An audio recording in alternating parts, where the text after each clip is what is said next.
চলে গেলেন ফরাক্কার সেরা কৃষক। মুর্শিদাবাদ জেলার ফরাক্কা ব্লকের বাহাদুরপুর অঞ্চলের অন্তর্গত সুদনা গ্রামের ফরাক্কার বহুবারের সেরা কৃষকের শিরোপা অর্জন করা হিমাংশু শেখর মণ্ডল তাঁর অকাল মৃত্যুতে গভীর শোক প্রকাশ করেছেন ফরাক্কার বিধায়ক মনিরুল ইসলাম।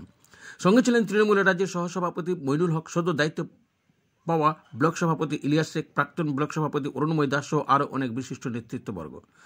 বিধায়ক পরিবারের পাশে থাকার আশ্বাস দেন। তিনি বলেন, আমরা ছিলাম, আছি এবং সবসময় পরিবারের সহযোগিতার জন্য পাশে থাকব। নেতৃত্বের উপস্থিত আশেপাশের গ্রামের লোকজনরা সেখানে এসে ভিড় জমান। তিনি ফরাক্কা ব্লকে পরপর কয়েকবার সেরা কৃষকের খেতাব অর্জন করেন। পাশাপাশি অম্বুজা সিমেন্ট ফাউন্ডেশন থেকেও তিনি বহু পুরস্কার একজন বিশিষ্ট গুণী কৃষক হিসেবে অর্জন করেন। গত 21 তারিখে তিনি সুদনা গ্রামে ঢোকার সোজা টার্নিং কালভার্ট পেরিয়ে টার্নিংয়ে দুর্ঘটনাগ্রস্ত হন। স্থানীয় সূত্রে জানা যায়, মোবাইল কল আসলে তিনি রাস্তা থেকে নিচে দাঁড়িয়ে ওই টার্নিং পয়েন্টে কারোর সাথে কথা বলছিলেন। রাস্তা পুরোপুরি ফাঁকা ছিল। তিনি লক্ষ্য করেন একটি লরি তার দিকে ক্রমাগত চেপে আসছে। তিনি বাইক থেকে নামার চেষ্টা করেন। এমন সময় এই লরিটি পিছন চাকা কোনো কিছু বুঝে ওঠার আগেই ওনাকে ধাক্কা মারে। গাড়ির মালিক স্থানীয় বাহাদুরপুর অঞ্চলে বাগদাগরা গ্রামের। প্রসঙ্গত উল্লেখ্য, দুর্ঘটনার পর একটিবারের জন্য তিনি দুর্ঘটনাগ্রস্ত হিমাংশু বাবুর সাথে একটিবারের জন্য সৌজন্য সাক্ষাৎ করেননি। ওনাকে হসপিটালাইজ করা হয়, কিন্তু দুর্ভাগ্য শেষমেশ জীবনযুদ্ধের লড়াই করতে করতে তিনি পরাজিত হয়ে গতকাল শেষ নিঃশ্বাস ত্যাগ করেন। ওনার মৃত্যুতে সুদনা গ্রাম ও বাহাদুরপুর অঞ্চলে শোকের ছায়া নেমে আসে।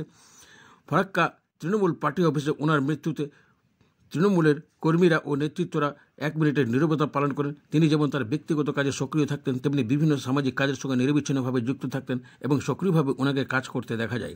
এমন মানুষের মৃত্যুতে শোকের ছায়া নেমে আসা স্বাভাবিক বৈকি। আজ বৃহস্পতিবার সকালে 2রা ফেব্রুয়ারি ফরাক্কা ব্যারেজ তালতলা শ্মশানঘাটে ওনার অনিত্য মরদেহের সৎকাজ করা হয়। তো গাড়িওয়ালা আমরা চাইছি আর কি দলের পক্ষ থেকে আমরা তার ওকে ফাঁসিতে তুলতে পারবো না, আজ হোক কাল হোক যাই হোক, এই পরিবারের পাশে থাকতে হবে। অবিলম্বে ওকে বসিয়ে আমরা থাকবো। কি বলতে চাইছে বলে এই পরিবারের পাশে থাকবে, আর আমরা দলীয়ভাবে মেয়েরাদের পরিবারের পাশে আছি। আমি এনার আত্মার শান্তি কামনা করছি এবং স্বর্গীয়বাসী হোক এই প্রার্থনায় থাকবে। আর গাড়িওয়ালার সঙ্গে যেটা আমাদের হয়েছে, এখন তো এদের সঙ্গে ওরকম মানসিকতা নেই, দর কথা তারা করতে পারবে না। এদের অভিভাবক হয়েছে, আমাদেরকেই কথা বলতে হবে। তো সিম্পিতির ব্যাপার আছে।